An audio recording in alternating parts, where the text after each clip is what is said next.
বাবা, আজকে বিজয়ার দিন এখন আমরা মিষ্টি খাচ্ছি।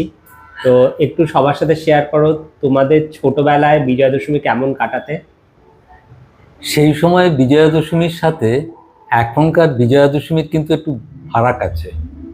তখনও বিজয়া দশমী ছিল, এখনো বিজয়া দশমী আছে, কিন্তু তখন যে বিজয়া দশমীটা ছিল তাতে আমরা বাড়িতে বিজয়ার দিনকে সন্ধেবেলা ঠাকুর বিসর্জনের পর সবাই মিষ্টিমুখ করতাম। ঠাকুমা নাড়ু, ঘুগনি ইত্যাদি তৈরি করতো, সেগুলো খেতাম।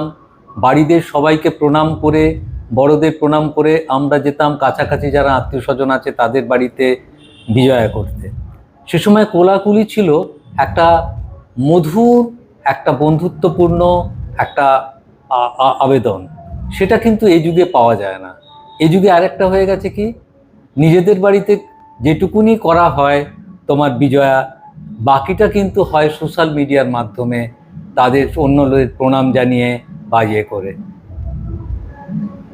সবাইকে শুভ বিজয়া আমাদের তরফ থেকে অনেক অনেক শুভকামনা।